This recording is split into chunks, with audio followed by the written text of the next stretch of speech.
இல்லை நம்ம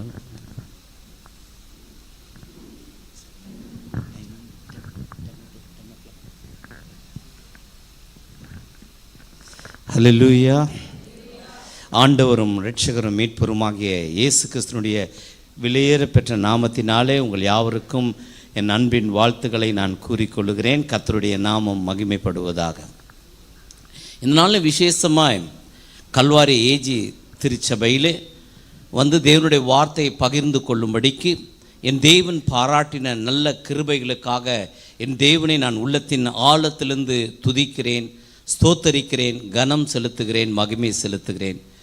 விசேஷமாக இந்த நாள் எங்களை அறிமுகம் செய்து வைத்த பிரதீப் அவருடைய குடும்பத்துக்காகவும் நன்றி செலுத்துகிறேன். பாஸ்டர் ஐயாக்காக நன்றி செலுத்த ஃபோனில் தான் பேசினோம். நேற்று தினம் நாங்கள் வாரத்தில் 4வது வாரம் போரூர் பகுதியில் ஒரு வீட்டு கூட்டம் ஒன்றை தொடர்ந்து நடத்தி கொண்டோம். வாரம் நடத்துவாங்க. 4வது வாரம் சனிக்கிழமையில் நடத்துவோம். அப்படிவாக வந்து நான் அந்த சகோதரோட வீட்டில் சாமுவேல் தினகரன் அவரோட வீட்டில் தான் நடத்தி இந்த நாளில் நான் மதியானம் கடந்து போக வேண்டும் கோயம்புத்தூர் பகுதிக்கு. அப்படியாக இந்த நாள் ஆராதனை கலந்து கொள்வதற்கு கர்த்தர் கிருபை பாராட்டினார். கர்த்தருடைய நாமத்துக்கு ஸ்தோத்திரம். கேபா ஊழியங்கள் என்று சுவிசேஷ ஊழியத்தை கோயம்புத்தூரில் மையமாக கொண்டு ஆண்டவருடைய வார்த்தையை நாங்கள் சொல்லி கொண்டு வருகிறோம். கடந்த நாட்களில் நம்பிக்கை சேனலில் மத்தியானம் 1 மணிலேருந்து 1:30 வரைக்கும் ப்ரோக்ராம் பண்ணி கொண்டிருந்தோம். இப்பொழுது அநேக கூட்டங்கள் நான் வெளியே போவதனால் ரெக்கார்டிங் பண்ண முடியாதனால அதை நிறுத்தி வைத்திருக்கோம். கர்த்தருக்கு சித்தமானால் அதை தொடர்ந்து நடத்துவோம். நாம் தெய்வ செய்தி போவதற்கு முன்பதாக தலைகளை தாழ்த்தி ஆண்டவரை நோக்கி பார்ப்போம். இரக்கமுள்ள எங்கள் நல்ல பிதாவை, உம்மை நாங்கள் ஸ்தோத்தரிக்கிறோம், உமக்கு நன்றி செலுத்துகிறோம். இயேசு கிறிஸ்துனுடைய பரிசுத்தமுள்ள நாமத்தினாலே உம்முடைய பாதத்தில் வந்திருக்கிறோம். ஆண்டவரே, இந்த நாளை ஆண்டவரே நீர் குறிப்பிட்ட இந்த நாளை எங்களுக்கு ஆசீர்வாதமாய் மாற்றித்தாரும். ஆண்டவரின் பிள்ளைகளோடு என்ன பேச வேண்டும் என்று பரிசுத்த ஆவியானவர் திட்டம் வைத்தீரோ அதை நீர் பேசும்படியாக அடியனை மறைத்து நீர் வெளிப்படும். இதற்கு விரோதமாய் செயல்படுகிற சத்துருடைய வல்லமைகள் முழுவதும் இயேசு கிறிஸ்து நாமத்தினாலே கடிந்து இந்த எல்லை விட்டு நாங்கள் விரட்டி ஜெபிக்கிறோம். உம்முடைய பிரசன்னம், உம்முடைய ஆளுகை மாத்திரம் எங்கள் மத்தியிலே இருக்கட்டும் என்று ஜெபிக்கிறேன். எல்லா துதியும் கனமும் மகிமையும் என் இயேசு ஒருவருக்கு மாத்திரம் செலுத்துகிறோம். இயேசு கிறிஸ்துவின் பரிசுத்தமுள்ள நாமத்தில் ஜெபிக்கிறோம் பிதாவே, ஆமென். ஹல்லேலூயா. ரோமருக்கு எழுதின நிருபம் 1ஆம் அதிகாரம் 17வது வசனத்தை வாசிக்கலாம். விசுவாசத்தினாலே நீதிமான் பிழைப்பான் என்று எழுதியிருக்கிறபடி விசுவாசத்தினால் உண்டாகும் தேவநீதி விசுவாசத்திற்கென்று அந்த சுவிசேஷத்தினால் வெளிப்படுத்தப்படுகிறது. ஹல்லேலூயா. கர்த்தருடைய பரிசுத்தமுள்ள நாமம் மகிமைப்படுவதாக. ஆண்டவர் எதை நம்பி இந்த உலகத்தில் நம்மை அனுப்பி இருக்கிறார் என்று சொல்லி பார்க்கும் பொழுது, நீதிமான் விசுவாசத்தினாலே பிழைப்பான். அதே போல தேவனுடைய பிள்ளைகள் அவருடைய விசுவாசத்தினால் பிழைப்பார். ஆண்டவர் நமக்கு ஒரு வேலை கொடுத்திருக்கலாம், எதையெல்லாம் கொடுத்திருந்தாலும் அந்த உலகத்தில் வாழ்வதற்கு மிகப்பெரிய ஊன்றுகோலாய் பலனாய் இருப்பது விசுவாசம் மாத்திரமே. நமக்கு ஒரு பெயர் கொடுக்கப்பட்டிருக்கு. என்ன பெயர்? விசுவாசிகள். அல்லேலூயா. அந்த விசுவாசிகளோட வாழ்க்கையில கடைசி நாட்களில் இந்த விசுவாசம் என்பது பலத்த போராட்டங்களுக்கு மத்தியிலாக இருக்கும். விலையேற பெற்ற பொன் வெள்ளியை பார்க்கிலும் உங்களுடைய விசுவாசம் சோதிக்கப்படும். விசுவாசத்தை சோதிக்கும் பொழுது அந்த விசுவாசத்தில் நிலை நிற்கிறவன் மாத்திரமே நல்ல கனிகளாக தேவனுக்கு உகந்த பாத்திரமாக அதை மாற முடியும் என்று சொல்லி திருமறை நமக்கு தெளிவுபடுத்தி சொல்லி இருக்கிறது. ஆமென். இந்த விசுவாசம் என்றால் என்ன? ஒரு வசனத்தை கூட வாசிக்கலாம். எபிரேயருக்கு எழுதின நிருபம் 11ஆம் அதிகாரம் 6வது வசனத்தை வாசிப்போம். அதற்கு பிற்பாடு 11ஆம் அதிகாரம் 1வது வசனத்தை வாசிப்போம். விசுவாசம் இல்லாமல் தேவனுக்கு பிரியமாய் இருப்பது கூடாத காரியம். ஆமென். நான் விசுவாசம் இல்லாமல் நான் கடவுளுக்கு நான் பிரியமாய் இருக்கிறேன், என் ஆண்டவருக்கு நான் பிரியம் உள்ளவன் என்று நாம் சொல்லுவது அது கூடாத காரியம்.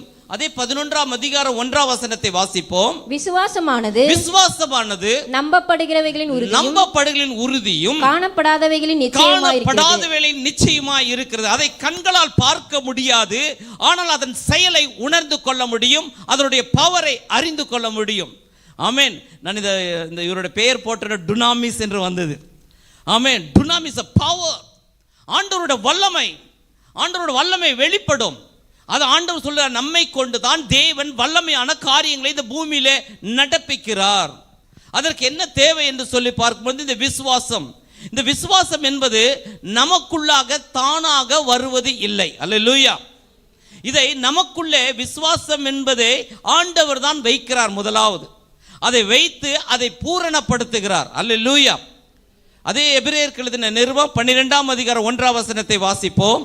ஆகையால் மேகம் போன்ற இத்தனை திரளான இத்தனை வாக்குத்தத்தங்கள் நம்மை சூழ்ந்து கொண்டிருக்க பாரமான யாவற்றையும் நம்மை சுற்றி நெருங்கி இருக்கிற பாவங்களையும் தள்ளிவிட்டு விசுவாசத்தை துவங்குகிறவரும் முடிக்கிறவருமாகிய இயேசுவை நோக்கி நமக்கு நியமித்திருக்கிற ஓட்டத்திலே பொறுமையோடு ஓடக்கணும். அல்லேலூயா. விசுவாசத்தை தொடங்குகிறவர், அதைதான் நமக்குள்ளாக முதலாவது ஆண்டவர் வைக்கிறார். தொடங்குகிறவரும் அதை முடிக்கிறவர் என்றதே சரியான பதம் என்ன என்று சொன்னால், அதை பூரணப்படுத்துகிறவர், முழுமைப்படுத்துகிறவர். இந்த விசுவாசம் தான் நம்மளோட வாழ்க்கையில மிகவும் முக்கியமான ஒரு காரியம். இதை தேவனே நமக்கு கொடுக்கிறார். அதனால தான் ஆண்டவர் அற்புதம் செய்த இடத்துல எல்லாம் கேட்கிற கேள்வி, இந்த அற்புதத்தை எனக்கு செய்ய முடியும் என்று நீங்கள் விசுவாசிக்கிறீர்களா என்று ஆண்டவர் கேட்கிறார். விசுவாசிக்கிறவனுக்கு எல்லாம் கூடும். அப்போ இந்த விசுவாசம் எப்படி நமக்குள்ளாக வருகிறது? நான் என் வாழ்க்கையில் நடந்த ஒரு காரியத்தை நான் சொல்லுகிறேன். ஆரம்ப நாட்டிலே நான் ஜெபத்துக்கு வந்தேன். நான் கத்தோலிக்க திருச்சபையுடைய பின்னணியிலிருந்து தான் ஆண்டவரை ஏற்றுக்கொண்டேன். அப்பொழுது ஆண்டவரை அத்தனையாக ஜெபம் பண்ண தெரியாது, வேதத்தை அதிகமாக வாசிக்க தெரியாது. ஆனால் தேவனுடைய வார்த்தையை அதிகமாய் நம்புவேன். வார்த்தை வாசிப்பேன், ஜெபிப்பேன். ஆண்டவர் அற்புதம் செய்வார் என்று சொல்லி பல காரியங்களை நான் வாசித்திருக்கிறேன். ஆண்டவர் சொன்ன காரியங்கள் எல்லாவற்றையும் அறிந்திருக்கிறேன். யோவான் எழுதின சுவிசேஷம் 14ஆம் அதிகாரம் 14வது வசனத்தை வாசிப்போம். இயேசு என்ற என் நாமத்தினாலே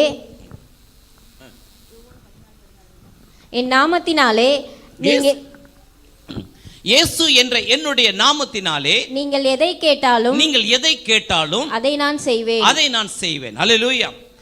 நான் ஒரு நாள் அந்த கோயம்புத்தூர் பக்கத்தில் ஒரு வில்லேஜுக்கு நான் போயிருந்தேன். அங்கே போகும் பொழுது அந்த ஒரு ஊழியம் முடிச்சுட்டு வரும் பொழுது அங்கே பக்கத்தில் ஒரு மாட்டு பண்ணை இருந்தது. அந்த மாட்டு பண்ணையில் நல்ல ஒரு ஜெர்சி மாடு ஒன்றை வைத்திருந்தார்கள். அதனோட விலை கிட்டத்தட்ட 1 லட்சம் ரூபாய் வரும். அந்த மாட்டுக்கு ஒரு வியாதி வந்து விட்டது. அதுக்கு அசை போடாது. மாடு வைத்திருக்கிறவங்களுக்கு தெரியும், அசை போடாவிட்டால் அது மாடு செத்துரும். ஒரு டாக்டர், வெட்டினரி டாக்டர் வந்து அதை ட்ரீட்மெண்ட் எடுத்துக்கொண்டு வந்தார். அதை எடுத்துக்கொண்டு வந்து அதுக்கு மருந்தெல்லாம் கொடுத்து பார்த்து சொன்னார், இது நீ இந்த மாடு தேராது, அசை போடுறதில்ல, ஒன்றும் இல்லை, இது சாகிறதுக்கு முன்னாடி உங்களுக்கு பணம் கிடைக்குன்னா ஏதோ ஒரு அடிமாட்டு விலைக்கு நீங்கள் விற்று விடுங்கள் என்று சொன்னார். அவங்க சொன்னார்கள், இல்லை எங்கள் குலத்தில் நாங்கள் ரொம்ப அதிகமாக நேசிக்க இந்த மாட்டை நாங்கள் விற்க மாட்டோம், இறந்து போனாலும் பரவாயில்லை என்று சொல்லி அவங்க சொல்லிவிட்டு அந்த டாக்டர் போய்விட்டார். சரி, அது உங்களோட விருப்பம் என்று சொல்லி அவர் போய்விட்டார். நான் தூரத்தில் என்று பார்த்து கொண்டிருந்தேன். அந்த ஐயாவிடம் போனேன். ஐயா, நான் ஒரு ஜெபம் பண்ணலாமா இந்த மாட்டுக்கு என்று சொன்னார். அவர் கேட்டார், ஜெபம் பண்ண மாடு சுகமாயிருமா என்று கேட்டார். ஐயா, நிச்சயமாக சுகமாயிரும், அது நீங்கள் நம்புறீங்களான்னு கேட்டேன். எனக்கு தெரியலப்பா அப்படின்னாங்க. நான் ஒரு ஜெபம் மட்டும் பண்ணலாமா என்று சொல்லி கேட்டேன். அவர் சரி என்று சொன்னார். அவர் கிறிஸ்தவ குடும்பத்தை சேர்ந்தவர் அல்ல. நான் ஜெபம் பண்ணி ஒரு தண்ணி கொண்டு வாங்கன்னு சொல்லி ஒரு செம்பில் தண்ணி எடுத்து ஜெபம் பண்ணி, இயேசுவின் நாமத்தில் ஆண்டவரே ரத்தத்தோட வல்லமை இறங்கட்டும், இந்த மாடு சுகமாக வேண்டும் என்று சொல்லி அது கொடுக்க சொல்லி அவர்கள் வாயை பிடிச்சு அந்த தண்ணீர் எடுத்து ஊட்டினாங்க. மாடு படுத்து கிடக்குது. அது அசை போடாமல் இருந்தது. நான் சொன்னேன், ஐயா மாடு சரியாயிரும், ஒன்றும் கவலைப்படாதீங்க, நீங்கள் தைரியமாக இருங்கன்னு சொல்லிவிட்டு நான் ஜெபம் பண்ணி விட்டு அவர்கிட்ட நம்பரை கேட்டுட்டு வாங்கி விட்டு வந்தேன். நைட்டு முழுசும் ஜெபம் பண்ணேன். என்ன ஜெபம்? ஆண்டவரை எப்படியாவது இந்த மாடை சுகமாக்கிரும். ஆமேன், எப்படியாவது சுகமாக்கிரும் ஆண்டவரே. நைட்டெல்லாம் உட்காந்து ஜெபம் பண்ணுறேன். காலையில் எந்திரிச்சாலும் மாடு ஞாபகம் தான் வந்துச்சு. ஆமேன், அப்படி ஜெபம் பண்ணி விட்டேன். காலையில் 9 மணி 8 மணி ஆச்சு, 9 மணி ஆச்சு. ஐயாட்டது ஃபோன் வரும்னு பார்த்தா ஃபோன் காணும். 10 மணி ஆச்சு, ஃபோன் காணும். 11 மணி ஆச்சு, ஃபோன் வரல. எனக்கு ஃபோன் பண்ணி கேட்கவும் பயம், மாடு உயிரோடு இருக்குதா செத்துருச்சான்னு கேட்கறதுக்கு பயம். நான் 11 மணிக்கு மெதுவாக எடுத்து கூப்பிட்டேன். ஐயா, நேற்று நான் வந்து ஜெபம் பண்ண இல்லைங்களையா, அவர் தாங்க பேசுகிறேன், மாடு எப்படி இருக்கா? ஐயோ தம்பி, நான் மறந்துட்டேன்பா, அது காலையில் எழுந்திரிச்சு மேய போயிடுச்சினார். அல்லேலூயா.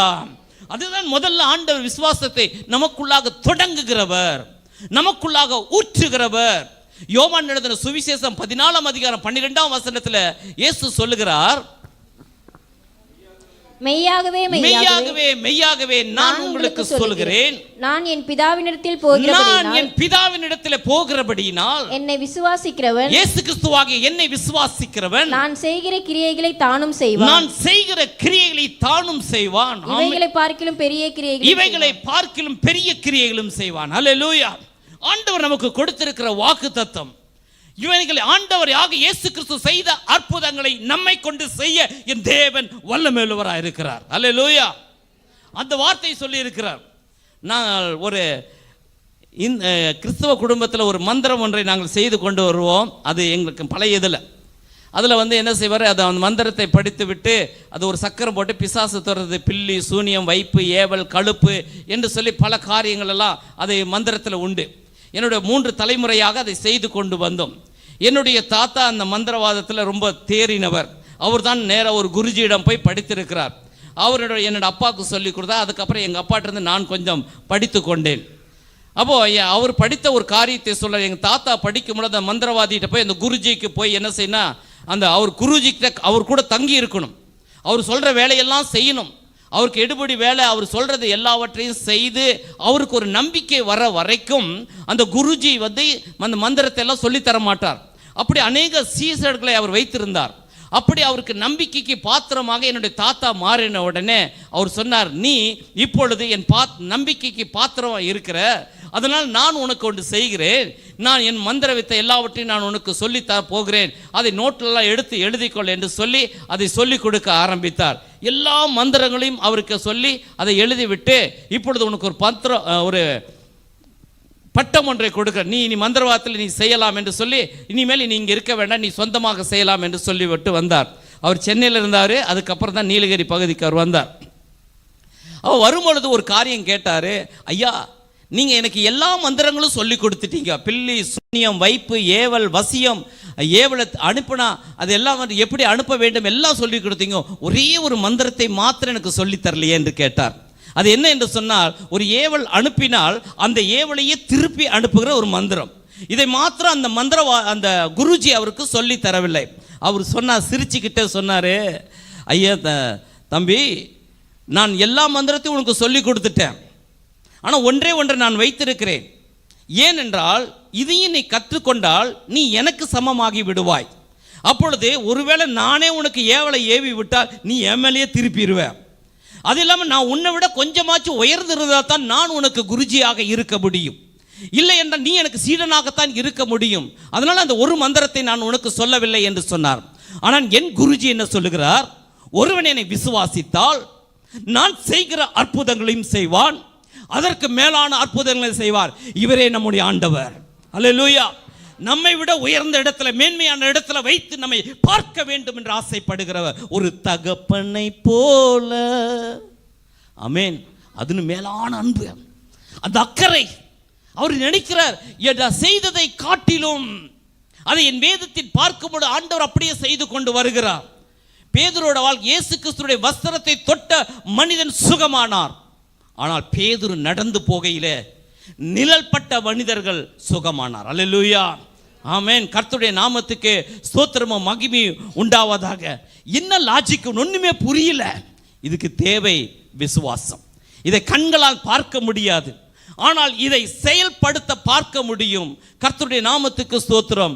ஆண்டவர் அதனால தான் ஒவ்வொரு காரியத்திலும் நமக்கு டெமோவாக செய்து காண்பிக்கிறது. உலகத்தில் விசுவாசம் இல்லாமல் நான் தேவனுக்கு நான் பிரியமாய் நடக்கிறேன் என்று சொன்னால் நம்ம ஏமாத்தி கொண்டு இருக்கிறோம் என்று அர்த்தம். அல்லேலூயா. அந்த விசுவாசிக்கிறவன் பதற மாட்டான், விசுவாசிக்கிறவன் பயப்பட மாட்டான். ஏதோ ஒரு காரியம் வேண்டிக் கொண்டு ஜெபம் பண்ணியிருப்போம், ஒருவேளை கால தாமதமோ இல்லை சில நாட்களோ தள்ளி போகும் பொழுதோ இல்லை கிடைக்காமலே போகும் பொழுதோ நம் உள்ளத்தில் பல சோர்வுகள் வந்துவிடும். அப்புறம் அடுத்த கேள்வி என்ன கேட்போம், என்ன ஆண்டவரே எவ்வளோதான் ஜெபம் பண்ண முடியும்? நீங்கள் சொன்ன வார்த்தையெல்லாம் சொல்லி தானே நான் ஜெபம் பண்ணேன். கேளுங்கள் என் நாமத்தினால மத்தேயு எழுதின சுவிசேஷம் 7ஆம் அதிகாரம் 7ஆம் வசனத்தில் கேளுங்கள் கொடுக்கப்படும் என்று சொன்னீங்களப்பா. அப்படி தானே நானும் கேட்டேன். இயேசு என்ற என் நாமத்தினால கேளுங்கள் என்று சொன்னீங்களே, நான் கேட்டேனே. ஆனால் என் ஜெபத்துக்கு ஏன் பதில் வரல? அதே மாதிரி பிலிப்பியருக்கு எழுதின நிருபம் 4ஆம் அதிகாரம் 6ஆம் வசனத்தில் ஒன்றுக்கும் கவலைப்படாமல் எல்லா விண்ணப்ப ஸ்தோத்திரத்தோடு கூட தேவனுக்கு தெரியப்படுத்துங்கள் என்று சொன்னீரே. 1 யோவான் 5ஆம் அதிகாரம் 14-15 வசனங்களில் வாசிக்கும் பொழுது அவருடைய சித்தத்தின்படி கேட்டால் அவர் நமக்கு செவி கொடுக்கிறார் என்பதே நாம் அவர் மேல் வைத்திருக்கிற விசுவாசம். எல்லா ஜெபங்களும் ஒரே மாடல் அல்ல. அல்லேலூயா. அறியாமை உள்ள காலங்களிலே தேவர் காணாதவர் போல் இருந்து விட்டார். முதல்ல ஜெபம் பண்ணும்போது ஆண்டவர் கேட்டாலும் அப்படியே கொடுத்துருவார். கேட்க ரொம்ப சந்தோஷமாக இருக்கும். நிறைய பேர் சொல்லுவாங்க, அவங்க புதுசாக வந்திருக்கிறாங்க, ஆண்டவர் அவங்களுக்கெல்லாம் கேட்டால் கொடுத்துட்றாரு. நம்ம எத்தனை நாள் கேட்டாலும் என்ன ஆகுது? வெயிட், கொஞ்ச நாள் காத்துரு. ஆமென். கொஞ்ச நாள் காத்திருக்க வைத்து தான் ஆண்டவர் சில காரியங்களை நமக்கு கொடுக்கிறார். எல்லா ஜெபங்களும் அப்படி அல்ல. பிரசங்கியின் புஸ்தகம் 11ஆம் அதிகாரம் 1ஆம் வசனத்தை வாசிப்போம். உன் ஆகாரத்தை தண்ணீர்கள் மேல் போடு, அநேக நாட்களுக்கு பின்பு அதன் பலனை காண்பாய். ஆமென். ஹல்லேலூயா. உன் ஆகாரத்தை தண்ணீர்கள் மேல் போடு, அநேக நாட்களுக்கு பிற்பாடு நீ அதன் பலனை காண்பாய். ஆண்டவரிடத்தில் ஒரு காரியத்தை நீங்க சொல்லிட்டீங்கன்னா நாம மறந்து விடுவோம். தேவன் மறக்கிறவர் அல்ல. மறவாமல் நினைத்தீரையா, மனதார நன்றி சொல்வேன். என்னை மறவாமல் நினைத்தீரையா, மனதார நன்றி சொல்வேன். இரவும் பகலும் என்னை நினைத்து இதுவரை உது செய்தி. நன்றி நன்றி ஐயா, கோடி கோடி நன்றி ஐயா. ஆமென். நாம சில ஜெபம் பண்ணி மறந்திருப்போம், ஆனால் தேவன் தன்னுடைய ஜெப குறிப்பில் வைத்திருப்பார். சகரியா என்ற ஒரு ஆசாரியன், அந்த ஆசாரியன் ஒரு ஜெபம் பண்ணுகிறார். ஆண்டவரே, எங்களுக்கு திருமணமாகி பல ஆண்டுகள் ஆகிவிட்டது, ஒரு குழந்தை பாக்கியம் வேண்டும் என்று சொல்லி பல நாட்கள் ஜெபம் பண்ணார். இப்போ பார்த்தா வயசாயிருச்சு. 2 பேரும் ஜெபத்தை விட்டுட்டாங்க. ஏனென்றால் இனி கர்த்தர் சித்தம் ஆக கடவுது என்று சொல்லி விட்டு விட்டார்கள். அப்போ அவருக்கு ஆசாரிய முறைமை படிக்க அன்னைக்கு சீட்டு விழுகிறது. சீட்டு விழுகும் பொழுது அந்த ஆசாரியோட வகுப்பில் போகும் பொழுது அவர் மகா பரிசுத்த ஸ்தலத்துக்குள்ளே நுழைகிறார். அங்கு தேவதூதன் நிற்கிறார். அதற்கு முன்பதாக நாம் வாசிக்கும் பொழுது மல்கியாவிலிருந்து புதிய ஏற்பாடு மத்தேயு எழுதின காலங்கள் வரைக்கும் கிட்டத்தட்ட 400 ஆண்டுகள் வேதத்தின் பிறகு இருண்ட காலம் என்று சொல்லப்பட்டிருக்கு. அங்கு தேவனுடைய சத்தத்தை யாரும் கேட்கவில்லை, அபூர்வமாக இருந்தது. ஆண்டவரை குறித்து யாரும் அறியல. வழக்கமாக போகிறோம், ஆராதனை செய்கிறோம், பலி செலுத்துகிறோம், வருகிறோம், யாருக்கும் எந்த தேவ சத்தமும் கேட்கப்படவில்லை. அந்த காலகட்டத்தில் இருக்கும் பொழுதுதான் இந்த சகரியாவுக்கு தேவனுடைய தூதன் என்று சொல்ல, சகரியாவே உன் வேண்டுதல் கேட்கப்பட்டது, உன் விண்ணப்பம் கேட்கப்பட்டது, உன் மனைவி எலிசபெத் ஒரு குழந்தையை பெறுவாள். இவர் கேட்கிறார். அது இவர் மறந்துட்டார். கர்த்தர் நினைவு வைத்திருக்கிறார். அப்போ இது எப்படி ஆகும்? பெண்களுக்குள்ள ஸ்திரீகளுக்குள்ள வழிபாடு நின்று போயிட்டு இனி நடக்கிறதுக்கு சான்சஸ் இல்லை. என் தேவனால் கூடாத காரியம் ஒன்று உண்டோ? ஆண்டவருக்கு தூதனுக்கு கோபம் வந்து விட்டது. ஏனென்றால் எல்லாரும் சொன்னாலும் பிரச்சனை கிடையாது. ஒரு ஆசாரியனே சொன்னா, ஒரு வேதத்தை போதிக்கிறவனே, ஆண்டவர் அற்புதம் செய்வார் என்று சொல்லுகிற ஒரு போதகன், இவர் வேதத்தை பிரமாணத்தை போதிக்கிறவர். ஏனென்றால் இதற்கு முன்னால ஒரு குறிப்பு நடந்திருக்கிறது. ஆபிரகாமுடைய மனைவி சாராள் குழந்தை பெற்றால், அது முன்னால் நடந்திருக்கு. அவருக்கு நடந்தது என்றால் இவருக்கும் நடக்கும். இதே கேள்விதான் மரியாள் கேட்கிறார். ஆண்டவர், இது எப்படி ஆகும்? நான் புருஷனை அறியேனே. அவங்களுக்கு விளக்கம் சொல்லித்தரார். ஏனென்றால் இதுவரைக்கும் நடக்கவில்லை, ஆனால் இதுதான் முதல் முறையாக நடக்க போகிறது. ஆனால் இந்த சகரியா வேதத்தை போதிக்கிற வேத மனுஷராகவும் தேவ பிள்ளையாகவும் ஆசாரியராக இருந்தும் இது எப்படி ஆகும் என்று சொன்னார். இவர் வெளியில விட்டா என்ன ஆகும்? பிரச்சனை ஆயிரும். ஆமென். ஏன்னு கேட்டா, ஒரு அவிவிசுவாசி ஒரு ஆளுக்குள்ள வந்துட்டாங்கன்னு வச்சுக்கோங்க, அப்படியே இருக்கிறவங்களோட விசுவாசி இது எப்படி நடக்கும்? இதெல்லாம் கை கூடுமா? இதெல்லாம் நடக்கிறதுக்கு சான்சஸே இல்லை.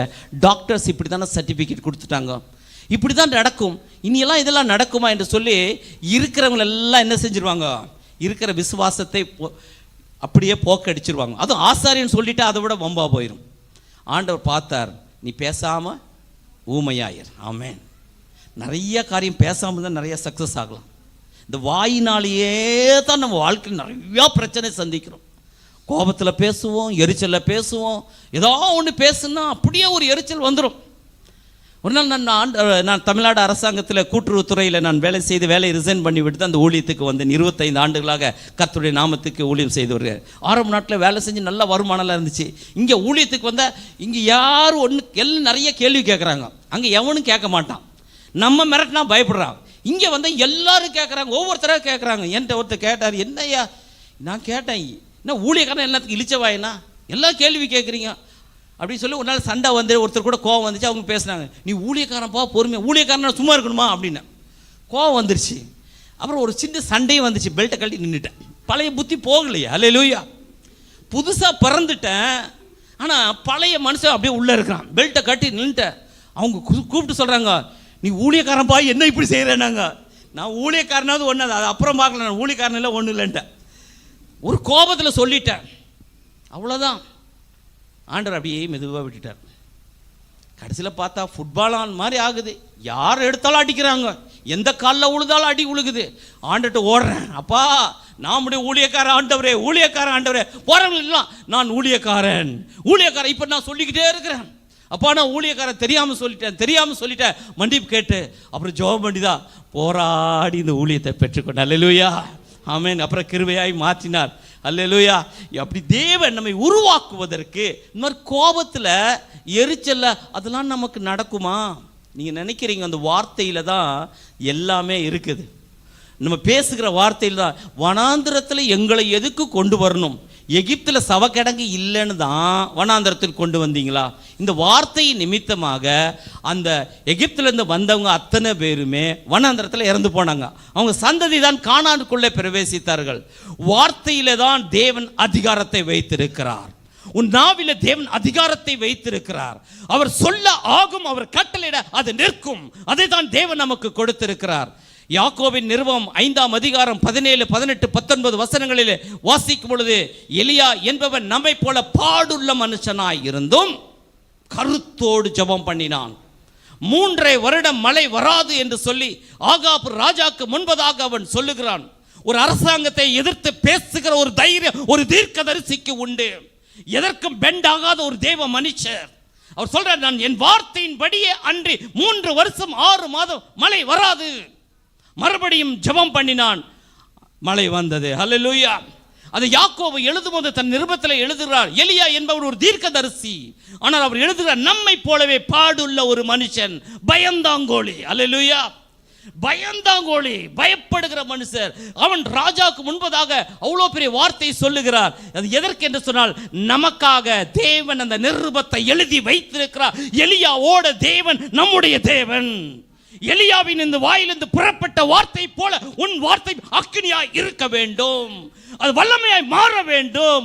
விசுவாசமாய் பேச வேண்டியது. சூழ்நிலைகளை பார்த்து வாழ்கிறவர் கிறிஸ்தவன் அல்ல, சூழ்நிலையை மாற்றுகிறவரை பார்க்க வேண்டும். அல்லேலூயா. சூழ்நிலை எதுக்கு சாதகமாய் இருக்காது, ஆனால் தேவ பிள்ளையே நீ போனால் அந்த சூழ்நிலை உனக்கு சாதகமாய் மாறும். தேரே சாந்த கோராதியாந்தோ மேக லிக்கந்தரக்ராகி. தேவ வல்லமை நம்மை நிரப்பட்டும். ஆமென். அதுதான் பரிசுத்த ஆவியான. அதுவரைக்கும் பயந்து வீட்டுக்குள்ளேயே அடைஞ்சு கதவை பூட்டி கொண்டு இருந்தாங்க. பெந்தகோஸ்து நாள் வந்தது. அப்போஸ்தலர் நடபடிகளின் புத்தகம் 2ஆம் அதிகாரத்தில் வாசிக்கப்படுது. பெந்தகோஸ்து என்ற நாள் வந்தது. பரிசுத்த ஆவியானவர் அக்கினிமானவர் நாவாய் இறங்கினார். அதற்கு பின்பாடு பேசுகிற தைரியத்தை பார்த்து அவர்கள் ஆச்சரியப்பட்டார்கள். இவர்கள் படிப்பு அறிவு இல்லாதவர்களாயிற்றே, இவர்களுக்கு ஒன்று தெரியாத இவங்க பேசுகிற தைரியம். இயேசுவோட கூட இருந்தார்கள். உன் பேச்சை கண்டால் இயேசுவை பார்க்க வேண்டும். உன் வார்த்தையில வல்லமை இருக்க வேண்டும். அதற்காகத்தான் தேவன் நமக்கு பரிசுத்த ஆவியை கொடுத்து, இந்த நாவு இப்படி பேசுறா சரியாகாது என்று தன்னுடைய ஆவியை கொடுத்து நாவை தன் பக்கம் திருப்பி அந்நிய பாஷைகளினாலும் தேவன் தன்னுடைய வார்த்தை வெளிப்படுத்துகிறார். அல்லேலூயா. ஆமென். நிறைய பேருக்கு அந்நிய பாஷைன்னா என்னன்னே புரியல. அந்நிய பாஷைக்கு அர்த்தம் இருக்கா? இருக்குது. அந்நிய பாஷை நிறைய பேர் பேசுறதுக்கு பயப்படுறாங்க. இப்போ அதுக்கு ஒரு சில காரியங்கள் நடந்திருக்கலாம். அதுக்குன்னு சொல்லி அந்நிய பாஷையில் பலன் இல்லாமல் கிடையாது. அந்நிய பாஷையில் பேசுகிறவன் தேவனோட ரகசியங்களை பேசுகிறார். ஆமென். ஒரு நாள் கோயம்புத்தூர் பகுதியில் இருக்கும் பொழுது ரீத் என்று சொல்லி பஞ்சாபி பெண், டெல்லி பகுதியில் அவங்க அப்பா வந்து ஒரு பெரிய போலீஸ் அதிகாரியாக வேலை செய்து கொண்டிருக்கிறார். அவருடைய தகப்பனார் கையில் ஒரு போலீஸ் கேஸ் இன்வெஸ்டிகேஷன் கொடுத்துருந்தாங்க. ஒரு குறிப்பிட்ட ஒரு அரசியல்வாதியோட கேஸ் இவர் தான் டீல் பண்ண வேண்டும். அதோடைய ஃபைல் முழுவதும் இவர் கையில் கொடுத்துருந்தாங்க. இவர் தன்னுடைய ஃபைல் கேபினில் வைத்து மூடி இருந்தார்.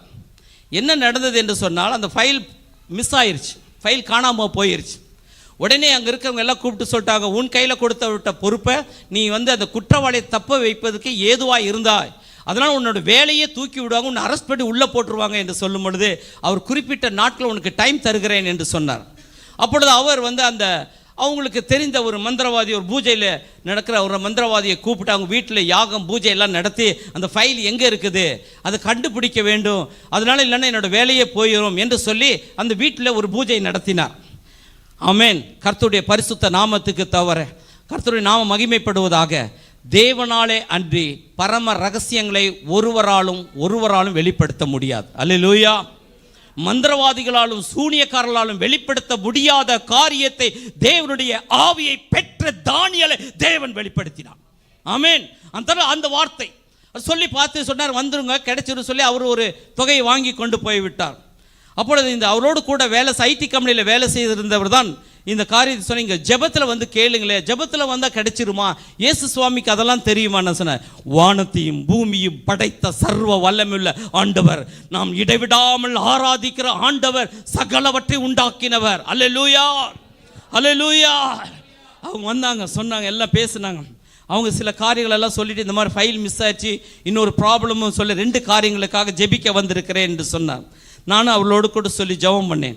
அவளோடு கூட சொல்லிவிட்டு அவளுக்கு சில காரியங்களை சொல்லி டிரான்ஸ்லேட் பண்ணி சொல்லும் பொழுது எனக்குள்ள ஒரு காரியம் வந்தது. ஆவியானவர் உணர்த்தினார், அவங்களுக்கு நான் சொல்லுவது சரியாக புரியலை, அவங்க சொல்லுவது உனக்கு சரியாக புரியல என்று சொல்லி ஆவியானவர் உணர்த்தினார். நான் ஜெபம் பண்ணேன், ஆண்டவரே இப்பொழுது நான் என்ன செய்ய வேண்டும் என்று சொல்லி நான் அவளோடு கூட கேட்டேன்.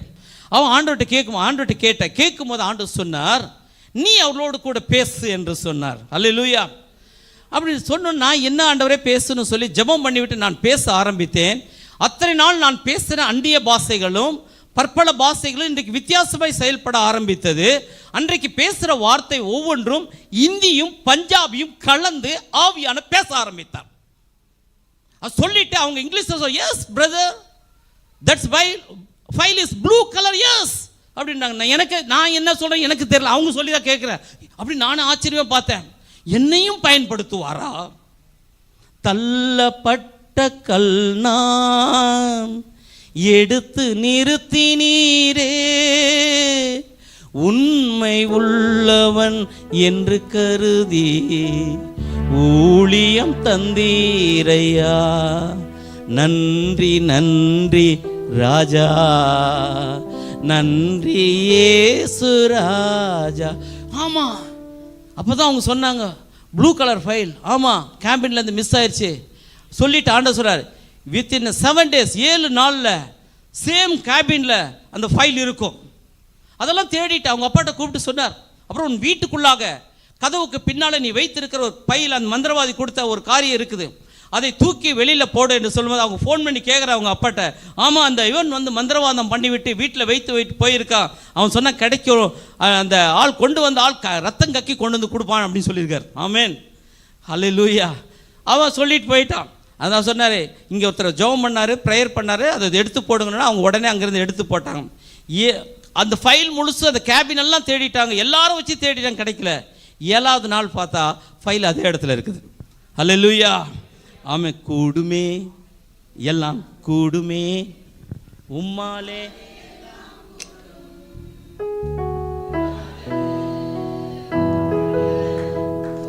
கூடாதது. அல்லேலூயா. ஆண்டவரால் கூடாத காரியம் ஒன்றுமில்லை. இயேசுசாமி சொல்லிட்டார் நம்மள்கிட்ட, நீ விசுவாசித்தா என்னை விட பெரிய காரியங்களை செய்வார். ஆனால் நமக்கு இயேசுசாமி செய்தாலே பெரிய காரியம். அல்லேலூயா. ஆனால் அதுக்கே திணறுது வண்டி. அல்லேலூயா. நாங்களாம் பேசுனா, நாங்கள் ஜெபம் பண்ணால், நாங்கள் பேட்டா கிடைக்குமா? ஆமென். அதில் ரொம்ப இது ரொம்ப சொல்லுவோம், ஆண்டவரே நாங்களாம் அதுக்கெல்லாம் தகுதி இல்லை, இது தாழ்மை இல்லை. ஆமென். என்ன கர்த்தர் சொன்னார்? அவர் சொன்னால் சொன்னது தான். பலமுள்ளவனுக்காகிலும் பலமில்லாதவனுக்காகிலும் உதவி செய்வது அவருக்கு லேசான காரியம். ஆமென். ஒரு கோலியாத்தை அடிப்பதற்காக தாவீதை அனுப்பும் பொழுது அதற்கு முன்பதாக ஒரு யுத்த பயிற்சி ஒன்றை கொடுத்து அனுப்புகிறார். காட்டில் ஒரு கரடியை கொன்றேன், ஒரு சிங்கத்தை கொன்றேன், அதை போல இவனும் விருத்த சேதனம் இல்லாத பிலிஸ்தியனும் இருப்பான் என்று சொல்லி அந்த வீர வசனத்தை, விசுவாச வார்த்தை அறிக்கை பண்ணுகிறான். அல்லேலூயா. எப்பவுமே நமக்கு ஒரு பிரச்சனை வந்துச்சா பழசு அப்படி எடுத்து உட்காந்து படிங்க. உட்காந்து நம்ம வாழ்க்கையில் எப்படி ஆண்டவருக்குள்ள வந்தோம், ஒன்றுமே இல்லாத இருந்தோம், ஒரு மூளையில் கடந்தோம், மனுஷனுக்கு முன்பதாக நம்ம யாருன்னு கூட தெரியாது. அல்லேலூயா. ஒன்றுமே தெரியாது. யாராவது நமக்கு உதவி செய்வாங்களா என்று பார்த்துருந்தோம், யாராவது நமக்கு ஏதாவது செய்வார்களா என்று பார்த்தோம். ஆனால் கர்த்தர் சொன்னார், உனக்குள்ளவே ஆண்டவர் வல்லமைகளும் வரங்களையும் வைத்து தான் அனுப்பியிருக்கிறார். இதை எப்போ வைத்திருக்கிறார்? எரேமியா தீர்க்கதரிசியின் புஸ்தகம் 1ஆம் அதிகாரம் 5வது வசனத்தை வாசிப்போம்.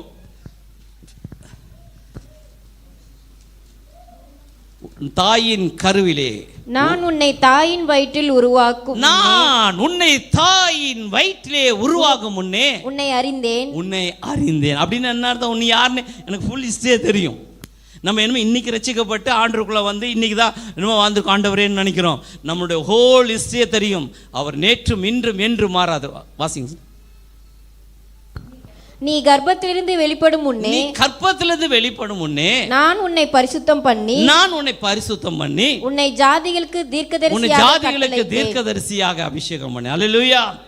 இன்னைக்கு இந்த உலகத்தில் உண்டானது அல்ல, நம் உலகத்திலால தெரிந்து கொள்ளவர்கள் பட்டவர்கள் அல்ல. நாம் உலக தோற்றத்துக்கு முன்பதாகவே நம்மை குறித்ததான குறிப்பேடுகளை தேவன் தன் புஸ்தக சுருளில் எழுதி வைத்திருக்கிறார். சங்கீதங்களின் புஸ்தகம் 139ஆம் அதிகாரம் 15-16 வசனங்களிலே வாசிப்போம். அது வாசிக்கும் பொழுது, உன்னை குறித்து புஸ்தக சுருளில் எழுதி இருக்கிறதே, உன் எலும்புகள் உருவாகும் முன்னே நான் ஒளிப்பிடத்திலே உண்டாக்கப்பட்டேன். நான் ஒளிப்பிட ஆல்டர் ஆஃப் தி லைட், தேவனுடைய சமூகத்திலே என்னை உருவாக்கி பூமியின் தாழ்விடமாகிய தாயின் கருவறையிலே விசித்திர வினோதமாய் உருவாக்கப்பட்ட போது என் எலும்புகள் உமக்கு மறைவாய் எலும்பே இல்லாத போதே எலும்பை கண்ட என் ஆண்டவர். ஒண்ணுமே இல்லாத சூனியத்தில் சூனியமாய் இருந்த போது நம்முடைய முழு உருவத்தை பார்த்தவர், நம் வாழ்க்கையை அறிந்தவர். என் கருவை உம்முடைய கண்கள் கண்டது. என் அவயவங்களில் ஒன்றாகிலும் இல்லாத போது அவைகள் அனைத்தும் அவைகள் உருவேற்படும் நாட்களும் உமது புஸ்தகத்தில் எழுதியிருந்தது. உம்முடைய புஸ்தகத்தில் அல்லவோ எழுதியிருக்கு. அந்த புஸ்தகம் எங்க இருக்குது? தேடி கண்டுபிடிக்கணும். அல்லேலூயா. அந்த புஸ்தகம் எங்கே இருக்குது? அந்த புஸ்தகத்தை பார்த்தா தெரிஞ்சிடும். ஆமென். அதை தான் தேவன் தன்னுடைய மகத்துவத்தை எழுதி நம்முடைய கைகளில் கொடுத்திருக்கிறார். இது வேதத்தை ஆராய்ந்து பாருங்கள். உங்களை குறித்து எழுதியிருக்கிறது, என்னை குறித்து எழுதியிருக்கிறது. நான் என்ன செய்ய வேண்டும் என்பது தேவ திட்டங்களை வெளிப்படுத்தியிருக்கிறார். நாம் யார் என்பதை தேவன் அது நம்மை காண்பிக்கிறது. முதலாவது தேவன் யார் என்பதை அதில் அறிந்து கொள்ளுகிறோம். அடுத்தது நான் யார் என்பதை அறிந்து கொள்ளுகிறோம். அதனால தான் இந்த வேதத்தை தினந்தோறும் வாசிக்க வேண்டும். சங்கீதங்களின் புஸ்தகம் 1ஆம் அதிகாரத்தில் வாசிக்கும் பொழுது, இரவும் பகலும் அவருடைய வேதத்தில் தியானமாய் உள்ள மனுஷன் பாக்கியவான், அவன் நீர்க்கால்களின் ஓரமாய் நடப்பட்டு தன் காலத்தில் தன் கனியை தந்து இலையுதிராது இருக்கிற மரத்தை போல் இருப்பான். அவன் செய்வது எல்லாம் வாய்க்கும். தேவன் சொல்லுற வார்த்தை, வேத வசனத்தை நீ ஆராய்ந்து பார்க்கும் பொழுதுதான். யோசுவாவிடம் ஆண்டவர் சொல்லுகிறார், யோசுவாவின் புஸ்தகம் 1ஆம் அதிகாரம் 5ஆம் அதிகாரத்திலும் 8-9 வசனங்களை வாசிக்கும் பொழுது, ஒருவனும் உனக்கு முன்பதாக எதிர்த்து நிற்பதில்லை, நான் மோசையோடு இருந்தது போல உன்னோடு கூட இருப்பேன், நான் உன்னை விட்டு விலகுவதும் இல்லை, உன்னை கைவிடுவதும் இல்லை. இந்த வசனங்கள் நிறைவேற வேண்டாம். 8:1 அதிகாரம் 8-9 வசனங்கள். இந்த நியாயப்பிரமாண புஸ்தகம், இந்த நியாயப்பிரமாண புஸ்தகம் உன் வாயை விட்டு பிரியாதிருப்பதாக இதில் எழுதியிருக்கிறபடியெல்லாம் நீ செய்ய கவனமாய் இருக்கும்படி இரவும் பகலும் அதை தியானித்துக் கொண்டு இருப்பாயாக. அப்பொழுது நீ உன் வழியை வாய்க்க பண்ணுவாய். அப்பொழுது புத்திமானாய் நடந்து கொள்வாய். ஹல்லேலூயா. இது தியானித்துக் கொண்டிருந்தால் இந்த வசனத்தை நீ தியானிக்க ஒரு நாள் நம்முடைய பேச்சு, நடக்கை எல்லாம் மாறிவிடும். அதைதான் பவுல் தன்னுடைய நிருபத்தில் எழுதுகிறார். நான் இப்படி செய்யக்கூடாது, இப்படி பேசக்கூடாது, இப்படி செய்யக்கூடாதுன்னு நான் நினைக்கிறேன். ஆனால் என்னை அறியாமலே எனக்கு அந்த சுபாவம் வந்து விடுகிறது. அல்லேலூயா. அந்த பழைய மனுஷன் இருக்கிறான், அது ஒழியவே மாட்டேன்றான். செய்யக்கூடாதுன்னு நினைக்கிறேன், செய்கிறேன். நிர்பந்தமான மனுஷனா யார் என்ன இந்த பாவ சரீரத்தை விடுதலையாக நிர்பந்தம் என்னை கட்டாயப்படுத்துது. கோபமே படக்கூடாதுன்னு அன்னைக்கு நினைச்சிட்டு போறேன்னு வைங்க, அன்னைக்கு தான் கோபம் வர மாதிரி சூழ்நிலை உருவாகும். பொய்யே சொல்லக்கூடாதுன்னு ஒரு தீர்மானம் பண்ணிட்டு போகிறோம். அப்புறம் பார்த்தா என்ன செய்கிறோம்? பொய் சொல்கிறோம். அப்புறம் பொய் சொல்லிட்டு அடுத்தது எங்கே வர நேராக வந்து ஏசப்பட்ட வந்து ஜெபம் பண்ணுறோம், மெய் தேவனே என்னை ஆசீர்வதியும். இப்போ ஆண்டவர் என்ன சொல்ல, பொய்க்காரனே அப்படின்னா இப்போ எப்படி இருக்கும் யோசித்து பாருங்க. ஆண்டவர் பொய் பேச்சை வெறுக்கிறார். நிறைய பேருக்கு ஒரு காரியம், பொய் பேசாமலாம் வாழவே முடியாதுங்க பிரதர். பொய் பேசாமல் உலகத்தில் வாழ முடியுமா சொல்லுங்களேன்? மௌனம். இப்படி சொன்னாலும் வம்பு. ஆமாம், தேவையானதுக்கு சொல்லிக்கலாம். ஆனால் என் ஆண்டவர் சொல்லுகிறார், உள்ளதை உள்ளதென்றும் இல்லதை அவ்வளோதான்.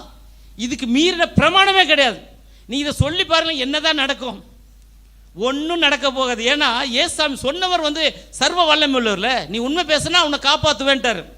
பொய் பேசுனா யார் காப்பாற்றுவா? பொய்க்கு தகப்பன் யாரு? ஆமென். ஆண்டவர் உண்மை பேசுகிற. ஒரு நாள் ஒரு வக்கீல்கிட்ட வந்து எனக்கு கூப்பிட்டு சொன்னார், இந்த காரியத்தை நீங்கள் இப்படி சொல்லுங்க அப்படின்னார். கோர்ட்டில் நிற்குது, எனக்கு விரோதமாக ஒரு பிராது கொடுத்துட்டாங்க, ஜட்ஜ்மெண்ட் வரப்போகுது, நீங்கள் இப்படி சொல்லுங்க நாங்கள் சொல்கிறதுன்னு. அப்போ அவர் நான் சொன்னேன், நடந்ததை வேணால் சொல்கிறேன், அதுக்கு மேலே ஒன்றும் கூட்டவும் மாட்டேன் குறைக்கவும் மாட்டேன். அப்போ அவர் சொன்னார், நீங்கள் இங்கே வந்து நான் சொல்கிறதான் நீங்கள் கேட்கணும், நான் லாயர், நீ லாயரோ லையரோ எனக்கு தெரியாது, என் இயேசு சொல்லியிருக்கார், இதுதான் சொல்லுவேன், அதுக்கு மீறி என்ன ஃபைனோ தண்டனை வந்தாலும் நான் பார்த்துக்கிறேன் சார்ண்ணா. அவருக்கு பயங்கர கோபம் வந்துருச்சு. நான் சொல்கிறத நீ கேட்க முடியாதுன்னா நாளைக்கு கேஸு கட்ட தூக்கி போட்டார், எடுத்துப்போ. ஆமேன். நான் என்ன செய்யணும்னு தெரியல. நான் கேட்டேன், ஏசப்பா நீங்கள் என்ன சொல்லியிருக்கீங்க? உண்மை பேசினா துணை இருப்பேன்னு சொல்லியிருக்கீங்க. உண்மையுள்ள மனுஷன் அவ்வளோதான். நீங்கள் சொன்ன வார்த்தை தான் நான் நம்புகிறேன். இப்போ என்ன செய்யுது? எனக்கு எதிராக பிராது கொடுத்தவர் அந்த ராத்திரி வேளையில் வந்து நாங்கள் தாங்க தப்பு பண்ணிட்டோம், உங்கள் மேலே பொய்யான காரியத்தை கொடுத்துட்டோம், 21 அலிகேஷன் 9 அலிகேஷன் 21 பொய் சாட்சி, இவ்வளோ பில்டப் பண்ணி கட்டிட்டாங்க. ஒன்றுமே செய்ய முடியாத அளவுக்கு. கடைசியில் பார்த்தா அங்கே கோர்ட்டில் கேஸ் வந்துருச்சு. அவங்க என்ன சொன்னாங்க, என்ன குற்றவாளி கூண்டில் ஏற்றணும்னு நினச்சவங்க ராத்திரி வந்து உழுகிறாங்க. எனக்கு காலில் விழுந்தோன்னு ஒரு பயம் வந்துருச்சு. ஏன்னு கேட்டால், உண்மையாவா இல்லை நடிக்கிறாங்களா? இன்றைக்கு நம்பி போகலாமா? போக முடியாது. ஏன்னா எதிரியை எப்படி நம்ப முடியாது, என்ன செய்ய முடியாது. ஆனால் நம்மை காக்கிறவர் உறங்குவதும் இல்லை. ஆமேன் சொல்லி ஜெபம் பண்ண. ஆண்டவரே என்ன செய்யணும்?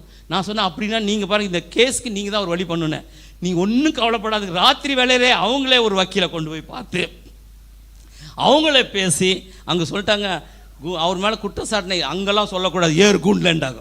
அல்லேலூயா. குற்றம் சாட்டினவனை கால்களில் விழுக செய்கிற ஆண்டவர். நாங்கள் தான் பொய் சாட்சி. அவருக்கு ஜட்ஜி கண்டபடி திட்டார். இங்கன்னா விளையாடுறீங்களா? கோர்ட்டு உங்களுக்கு விளையாட்டா பொய் சொல்றதுக்கு என்று சொன்னார். ஆமேன். சங்கீதங்களின் புஸ்தகம் 34ஆம் அதிகாரம் கடைசி 2 வசனங்களை வாசிப்போம். தீமை துன்மார்க்கனை கொல்லும், நீதிமானை பகைக்கிறவர்கள் குற்றவாளிகள் ஆவார்கள்.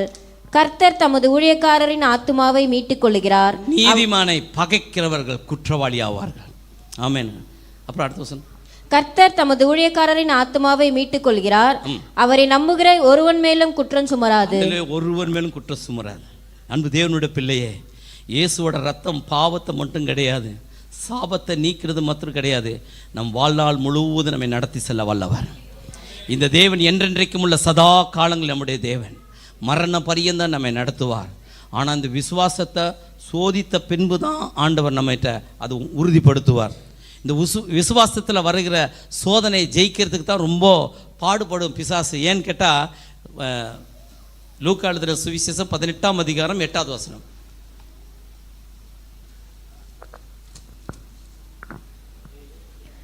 சீக்கிரத்திலே அவர்களுக்கு நியாயம் செய்வார் என்று ஒரு உவமையை சொல்லுகிறார். ஒரு நியாயாதிபதி இருந்தான், அவன் அநீதி உள்ளவன், அவன் பணம் வாங்கி தான் நியாயம் செய்கிறவன். அங்கே ஒரு ஏழை விதவை போய் அவளை ஓயாமல் தொந்தரவு செய்கிறாள். அவனுக்கு மனது இல்லை, ஆனால் இவள் தொந்தரவு செய்தபடியினால் அவன் இவளுக்கு நியாயம் செய்வேன், தொந்தரவு தாங்க முடியலே என்று சொல்லி ஜெபத்தை குறித்து சொல்ல. அது போல தேவனை நீங்கள் தொடர்ந்து கேட்கும்போது நியாயம் செய்வார் என்று சொல்லிவிட்டு அதை சொல்லுகிறார். சீக்கிரத்தில் அந்த வசனத்தை வாசி. சீக்கிரத்திலே அவர்களுக்கு நியாயம் செய்வார் என்று அவர்களுக்கு நியாயம் செய்வேன் என்று உங்களுக்கு சொல்லுகிறேன். ஆகிலும் மனுஷகுமாரன் வரும்போது, மனுஷகுமாரன் இயேசு கிறிஸ்து வரும்பொழுது பூமியிலே விசுவாசத்தை காண்பாரோ, பூமியிலே விசுவாசத்தை காண்பாரோ. ஆமென். அந்த விசுவாசத்தை பார்க்க முடியாது, எல்லா சூழ்நிலையை பார்த்து வாழ்ற ஆளுங்க மாறி விடுவார்கள். விசுவாசத்தை காண்பாரோ.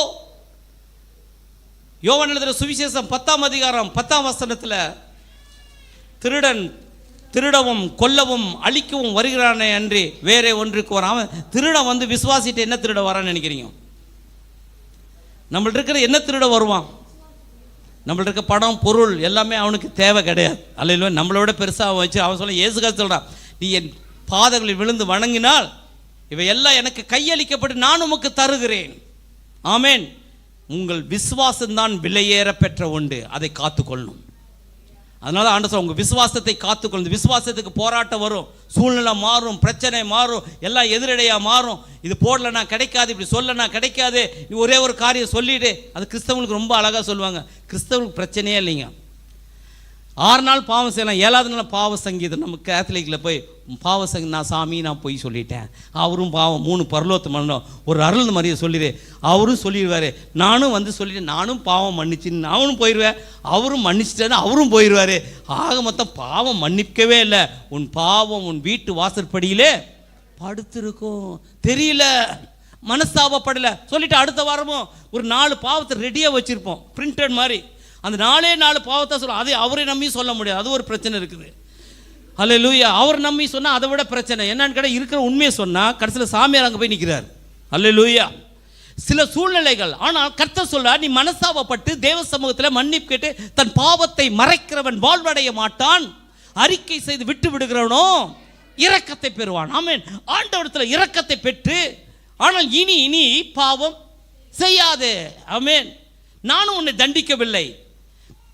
கையை களவுமா பிடிச்சிட்டாங்க, அந்த ஸ்திரீயை கொண்டு வந்து நிற்க வச்சிட்டாங்க, எல்லாம் கல்லெறிகிற. ஆண்டவர் அவர் கல்லெறி முதல்ல பாவம் செய்தன் கல்லை எரியட்டும் என்று சொன்னார். தண்டிக்கலை. இவர் தரையில் உட்காந்து எழுதிட்டு இருந்தார். ஸ்திரீ நின்றுருக்காங்க, அந்த அம்மா அவர் பார்க்குறார், யாரும் உன்னை தண்டிக்கலையா? நானும் உன்னை தண்டிக்கவில்லை. தண்டிக்கலை. இவர் தரையில் உட்காந்து எழுதிட்டு இருந்தார். ஆனால் நீ ஸ்திரீ நின்றுருக்காங்க, அந்த அம்மா அவர் பார்க்குறார், யாரும் உன்னை தண்டிக்கலையா? நானும் உன்னை தண்டிக்கவில்லை. தண்டிக்கலை. இவர் தரையில் உட்காந்து எழுதிட்டு இருந்தார். ஆனால் நீ ஸ்திரீ நின்றுருக்காங்க, அந்த அம்மா அவர் பார்க்குறார், யாரும் எல்லாத்துக்கும் இரக்கம் காண்பிக்கிறவர். அவர் ஒரு நாள் தன்னுடைய மேல் மொட்டை மாடியில் உட்கார்ந்து அப்படியே ஒரு அது பழத்தை சாப்பிட்டு அப்படி உட்கார்ந்துட்டு இருக்கும் பொழுது ஒரு புறா குற்றுயிராய் வந்து அவரோட மடியில் விழுந்து விடுகிறது. கழுகு ஒன்று அதை துரத்தி கொண்டு வருகிறது. கழுகு துரத்தி வந்தோடனே ஒரு மடியில் வந்து அது தஞ்சம் அடைஞ்சிருச்சு. இந்த புறா கேட்கறது, எப்படியாவது என்னை காப்பாற்றுங்கள் என்று சொல்லி புறா கெஞ்சுகிறது. கழுகு சொல்லுது, இது என்னுடைய உணவு, இது ரைட்ஸ், என்னோட உரிமை, இது எனக்கு கொடுக்கப்பட்டிருக்க உணவை நீ எனக்கு கொடுக்கணும். ஒரு பக்கம் கழுகுக்கு நியாயம் செய்ய வேண்டும், புறாவுக்கு இரக்கம் காண்பிக்க வேண்டும். 2க்கு மத்தியில் சிபி சக்கரத்தை நிற்கிறார். ஏனென்றால் அது சொல்ல, என்னோட உரிமை நான் தானே, எனக்கு அதுக்கு கொடுக்கப்பட்ட உணவுன்னு எனக்கு வேணும், ஆனால் எனக்கு அவள் கையில் ஒப்பு கொடுத்துறாதீங்க புறா கெஞ்சுக்குது. 2க்கும் நடுவில் நின்று கொண்டு சிபி சக்கரவர்த்தி பார்க்கிறார். புறாவை தராசிலே கொண்டு வந்து அதை வைத்தார், தன்னுடைய மாம்சத்தை வெட்டினார், அதில் வைத்து அந்த புறாக்கு 2க்கும் நடுவில் நின்று கொண்டு சிபி சக்கரவர்த்தி பார்க்கிறார். புறாவை நாம் அடிக்கப்பட வேண்டிய கொண்டு வந்து அதை வைத்தார், கொல்லப்பட மாம்சத்தை வெட்டினார். அதில் வைத்த அந்த புறாக்கு இரண்டுக்கும் நடுவில் நின்று கொண்டு சிபி சக்கரவர்த்தி பார்க்கிறார். புறாவை நாம் அடிக்கப்பட வேண்டும் கொண்டு வந்து அதை வைத்தார். கொல்லப்பட அந்த புறாக்கு இரண்டுக்கும் நடுவில் நின்று கொண்டு சிபி சக்கரவர்த்தி பார்க்கிறார். புறாவை நாம் அடிக்கப்பட வேண்டும் கொண்டு வந்து அதை வைத்தார். கொல்லப்பட அந்த புறாக்கு இரண்டுக்கும் நடுவில் நின்று கொண்டு சிபி சக்கரவர்த்தி பார்க்கிறார். புறாவை நாம் அடிக்கப்பட வேண்டும் கொண்டு வந்து அதை வைத்தார். கொல்லப்பட அந்த புறாக்கு விசுவாசத்தை தொடங்கினவரும் அதை முடிக்கிற மேகம் போன்ற இத்தனை வாக்கு தத்தங்கள், இத்தனை காரியங்கள், உலகத்தில் இருக்கிற அத்தனையும் உண்டாக்கின ஆண்டவர் நம் விசுவாசத்தை பெருக செய்கிறார். நாம் இயற்கையை பார்க்கும் பொழுது, ஒவ்வொரு காரியத்தை பார்க்கும் பொழுது நம் விசுவாசம் பெருகும். இதையெல்லாம் உண்டாக்கின ஆண்டவர், இவைகளெல்லாம் சிருஷ்டித்த ஆண்டவர், அவர் சொல்லுகிறார், நான் உனக்குள்ளே வந்து தங்க வேண்டும். ஆமென். நான் வந்து உன்னை பலப்படுத்தி இதே சமுதாயத்தில் பலவீனத்தோடு வாழ்ந்த உன்னை, பாவத்தோடு வாழ்ந்த உன்னை பரிசுத்தமாய் மாற்றி, நீதிமானாய் மாற்றி, பிசாசை வைத்து, பிசாசை துரத்தி கொண்ட மனுஷனை வைத்து இயேசுவை வந்து பிசாசை துரத்தும்படி அதிகாரத்தை கொடுக்கிறவர் நம்முடைய ஆண்டவர். அல்லேலூயா. அந்த விசுவாசத்தை காத்துக்கொள். அதுக்காக தான் ஆண்டவர் இன்னைக்கு பேசுகிறார். இன்னைக்கு விசுவாசத்தில் பல சோதனைகள் நமக்கு வரும். இன்னைக்கு போகிறோம், கேட்குற வரைக்கும் நல்லா இருக்குது, உள்ளே கேட்குற வரைக்கும் எனக்கு, வெளியே போவோம், ஒரு நாள் ஜமாளிக்கிறோம், அடுத்த நாள் பார்த்தா இதெல்லாம் நடக்கும். பொய் சொல்லனா, ஒரு லீவு கேட்டால் என்ன சொல்லிடுறோம்? Suffering from fever. இந்த லெட்டர் தான் போகுது. ஆமேன். சின்ன விஷயத்தில் நீங்கள் உண்மையாயிரு, கொஞ்சத்தில் உண்மையாயிரு. ஆமேன். கர்த்தர் நம்மை ஆசீர்வதிப்பார். அப்படி எழுந்து நிற்போமா?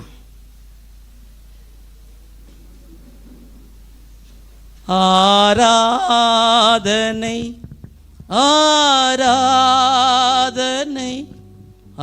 ஆராதனை ஆராதனை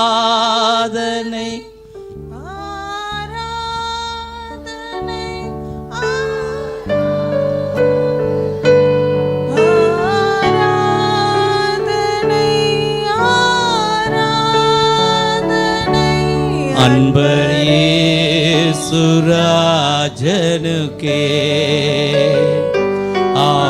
ஆவியான தேவனுக்கே, அன்பர் இயேசுராஜனுக்கே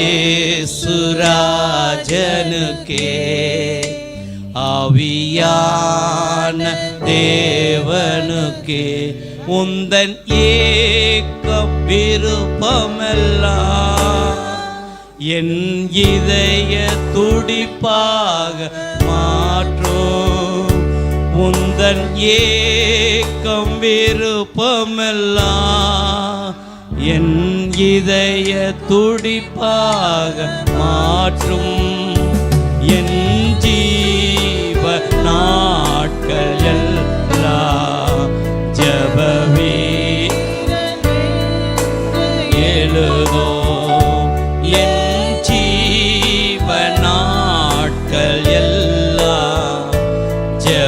வீரன் என்று எழுதோ.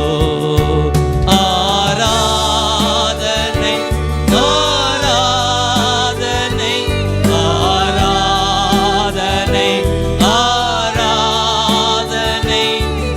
ஆராதனை ஆராதனை ஆராதனை ஆராதனை ஆராதனை அன்பரே சுராஜனுக்கே ஆவியான தேவனுக்கே, அன்பரே சுராஜனுக்கே ஆவியான தேவனுக்கே, உந்தன் ஏக்கம் விருப்பமெல்லாம் என் இதய துடிப்பாக மாற்றும். உந்தன் ஏக்கம் விருப்பமெல்லாம்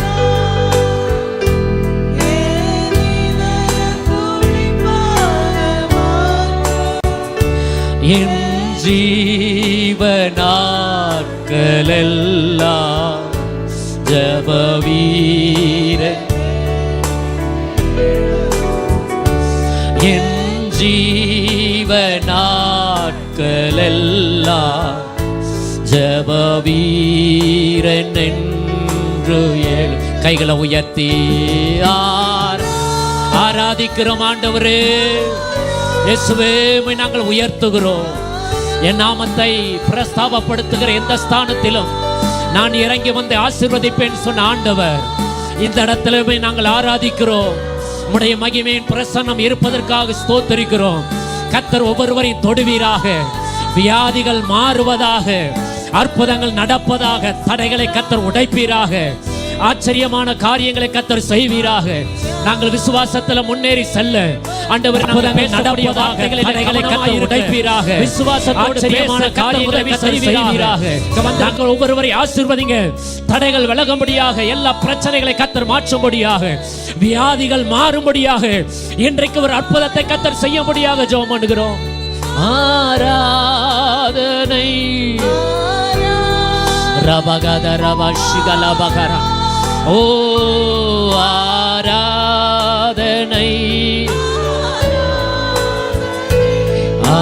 ஆராதனை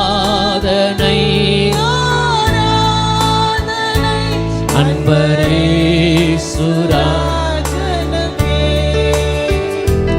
ஆவியான தேவனுக்கே சுவிசேஷ பாரம் ஒன்று என் சுமையாக மாறவே. சுவிசேஷ பாரம் ஒன்று என் சுமையாக மாற வேண்டும்.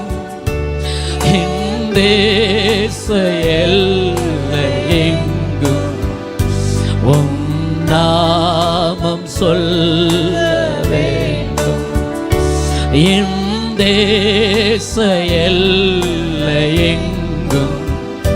உம் நாமம் சொல்ல. கடைசியாக கைகளை உயர்த்தி ஆராதிக்கிறோம் ஆண்டவரே.